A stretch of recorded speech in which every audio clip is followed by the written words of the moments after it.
நாம் பார்க்கும் இந்த அதிர்ச்சி காட்சி டைடல் பார்க் அருகே தரமணியிலிருந்து திருவான்மியூர் செல்லும் வழியில் டைடல் பார்க் அருகே நடு ரோட்டில் மிகப்பெரிய பள்ளம் ஏற்பட்டு அதில் கார் ஒன்று விழுந்து கிடக்கும் அதிர்ச்சி காட்சிகளை பார்த்து கொண்டிருக்கிறோம். இன்னும் சற்று நேரத்தில் நமது செய்தியாளர் இணைவார். அந்த காட்சிகளை பார்க்கும் பொழுதே அந்த பரபரப்பும் அந்த பதட்டமும் தெரிகிறது. இண்டிகேட்டர் எரிந்தவாறே கார் பள்ளத்தில் சாய்ந்திருக்கிறது. எப்படி ஏற்பட்டது இந்த திடீர் பள்ளம் என்று அனைவரும் அதிர்ச்சியோடு பார்க்க வைக்கிறது. இந்த பதைக்க வைக்கும் காட்சி சென்னையினுடைய மிக முக்கிய பகுதி டைடல் பார்க். அந்த தரமணியிலிருந்து திருவான்மியூர் செல்லும் சாலையில் கார் எப்படி சாலையுள் கவிழ்ந்து கிடக்கிறது என்பதை நாம் பார்க்கிறோம். இவ்வளவு பெரிய பள்ளம் எப்படி ஏற்பட்டது என்ற ஆச்சரியத்தை ஏற்படுத்தியிருக்கிறது என்ற காட்சிகள்.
இந்த விபத்து நடந்த இடத்திலிருந்து சில 100 மீட்டர் மெட்ரோ ரயில் பணி நடக்கிறது. ஆனால் மெட்ரோ ரயில் நிர்வாகம் சொல்லியிருக்காங்க இந்த விபத்துக்கும் எங்களுக்கும் எந்த சம்பந்தமும் இல்லை அப்படின்னு சொல்லியிருக்காங்க. செய்தியாளர் சதீஷ் முருகன் இணைகிறார். சதீஷ் முருகன், காட்சியை பார்ப்பதற்கே அதிர்ச்சியாக இருக்கிறது. சரியாக எந்த லொக்கேஷன் இது? காரில் பயணம் செய்தவர்களுடைய நிலை என்ன? வணக்கம். திருவான்மியூர் டைடல் பார்க் அருகே இன்று சென்று கொண்டிருந்த வாடகை கார் ஒன்று அங்கு ஏற்பட்ட திடீர் பள்ளத்தில் விழுந்திருக்கிறது. இதில் ஓட்டுநருக்கு லேசான காயத்துடன் மீட்கப்பட்டிருக்கிறார். இந்த கார் மீட்கும் பணியானது நடைபெற்று வருகிறது. இந்த கார் விழுந்ததை தொடர்ந்து அந்த பகுதி முழுவதுமே இந்த சாலை போக்குவரத்து நெரிசலாக காணப்படுகிறது. குறிப்பாக வார இறுதி நாள் என்பதால் சிறிய போக்குவரத்து வாகனங்கள் குறைவாக இருந்ததன் காரணமாக போக்குவரத்து நெரிசல் குறைவாக இருக்கிறது. எனினும் அந்த பகுதியில அந்த பள்ளத்தை பார்க்க விடுவதற்காக வந்த பொதுமக்களுடைய கூட்டம் அதிகரித்தன அந்த பகுதி முழுவதுமே போலீசார் பாதுகாப்பு பணி ஈடுபட்டிருக்கிறார்கள். அந்த பள்ளத்தை சுற்றி இரும்பு பேரியர்கள் அமைக்கப்பட்டு பாதுகாப்பான முறையில பொதுமக்கள் அங்க அந்த பகுதியிலிருந்து அனுப்பி வைக்கப்படுகிறார்கள். இந்த சூழ்நிலையில சென்னை மெட்ரோ ரயில் நிர்வாகம் தொடர்பாக இது தொடர்பாக தாமாக முன்வந்து விளக்கம் அளித்திருக்கிறார்கள். பொதுவாகவே சென்னையில இந்த மெட்ரோ ரயில் நிர்வாகம் சார்பாக நடைபெறும் பணிகளின் போது திடீர் பள்ளம் ஏற்படுவது வாடிக்கையாக நடைபெற்று வருகிறது. இந்த சூழ்நிலையில இந்த பள்ளத்தில் விழுந்த காரின் விபத்திற்கும் தங்கள் நிர்வாகம் நடத்தி வரும் பணிகளுக்கும் எந்த தொடர்பும் இல்லை என அவர்கள் தெரிவித்திருக்கிறார்கள். இது அந்த பகுதியில கழிவுநீர் குழாய் பணிகள் நடைபெற்று வருவதால் அதன் காரணமாக இந்த பள்ளம் விழுந்ததா அல்லது வேறு எதுவும் காரணமா என்பது குறித்து தீவிர விசாரணையானது நடைபெற்று வருகிறது. சம்பவ இடத்தில் மாநகராட்சி பொதுப்பணித்துறை நெடுஞ்சாலைத்துறை அதிகாரிகள் ஆய்வு மேற்கொண்டு வருகின்றனர். இந்த கார்ல டிரைவரை தவிர வேற யாரும் பயணிக்கலையா? முதற்கட்ட தகவல் அடிப்படையில் அந்த ஓட்டுநருக்கு மட்டுமே லேசான காயம் ஏற்பட்டதாக தெரிகிறது. வழக்கமாக இந்த டைடல் பார்க் பகுதி முழுவதுமே இந்த தகவல் தொழில்நுட்ப பூங்காக்கள் இருப்பதால் அந்த பகுதியில் பணியாற்றும் IT ஊழியர்களை அழைத்து செல்வதற்காக இந்த வாகனம் பயன்பட்டதாக கூறப்படுகிறது. ஆனால் இந்த வார இறுதி நாள் என்பதால் இன்றைய தினம் ஓட்டுநர் மட்டுமே இந்த வாகனத்தை இயக்கியதாக தெரிய வந்திருக்கிறது. முதற்கட்ட விசாரணையில இது தொடர்பான தகவல்கள் மேலும் போலீசார் தெரிவிக்க இருக்கிறார்கள். மிகப்பெரிய பள்ளத்தை பார்க்குறோம், கார் அதில் விழுந்திருக்கிறது. சென்னையின் மிக முக்கிய பகுதி இந்த சாஃப்ட்வேர் பகுதியான டைடல் பார்க் அருகே இந்த சம்பவம் ஏற்பட்டிருப்பது அதிர்ச்சியை ஏற்படுத்தியிருக்கிறது. கிரேன் வந்து நிற்பதை பார்க்க முடிகிறது காட்சியில். மீட்பு பணி எவ்வாறு நடைபெற்று வருகிறது? மீட்பு பணியில் யாரெல்லாம் சம்பந்தப்பட்டிருக்காங்க? தீயணைப்பு துறையினரும் வந்திருக்கார்களா? நிச்சயமாக அந்த பகுதியில இந்த விபத்து ஏற்பட்ட உடனேயே அருகாமையில் கட்டுமான பணியில் இருந்த கிரேன்கள் வரவழைக்கப்பட்டிருக்கின்றன. காவல்துறையினுடைய உதவியுடன் அந்த கிரேன் வரவழைக்கப்பட்டு அந்த காரானது மீட்கப்பட்டிருக்கிறது. ஏற்கனவே தெரிவித்தது போல காரில் பள்ளத்தில் விழுந்த உடனேயே ஒரு ஓட்டுநர் அங்கிருந்து தப்பித்திருக்கிறார் லேசான காயத்துடன். காரை மீட்கும் பணியானது நடைபெற்றிருந்த சூழ்நிலை தற்போது காரும் எடுக்கப்பட்டு பள்ளத்தை சுற்றி இரும்பு பேரிகேடுகள் அமைக்கப்பட்டு யாரும் அதற்குள் அந்த பகுதிக்கு செல்லாமல் இருக்க அந்த சாலையில் ஒரு சாலையானதை மூடி இருக்கிறார்கள் போக்குவரத்து துறையினர்.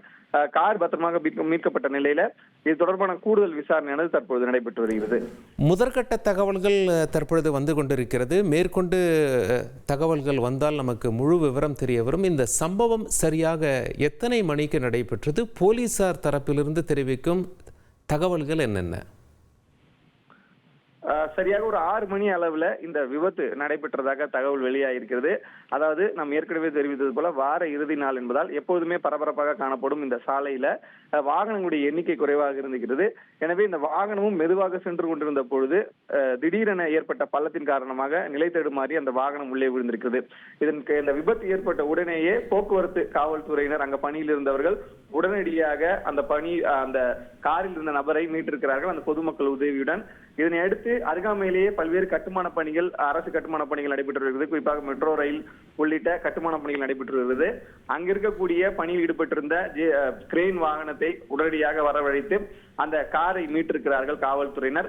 இதற்கிடையே இந்த விபத்து நடைபெற்ற உடனேயே அந்த பகுதி முழுவதுமே அந்த சாலை அந்த வாகனங்கள் தேங்கி நின்றதால் சுமார் 1 கிலோமீட்டர் தூரத்திற்கு போக்குவரத்து நெரிசல் ஏற்பட்டது. அதனை சரி செய்யும் பொருட்டும் காவல்துறையினர் தொடர்ந்து மாற்றுப்பாதையில் செல்வதற்கு வாகன ஓட்டிகளை அறிவுறுத்தி வந்த நிலையில தற்பொழுது வாகனம் மீட்கப்பட்டு ஓட்டி வந்த ஓட்டுநர் மருத்துவமனையில அனுமதிக்கப்பட்டிருக்கிறார். சிகிச்சைக்காக சிகிச்சை பெற்று வருகிறார். சலீம், இதே தெருவில் நேராக போனால் மத்திய கைலாஷ் வரும். ஏற்கனவே மத்திய கைலாஷில் இது போன்ற ஒரு பிரச்சனை ஏற்பட்டதா? இதே போல பெரிய பள்ளம் ஏற்பட்டதா?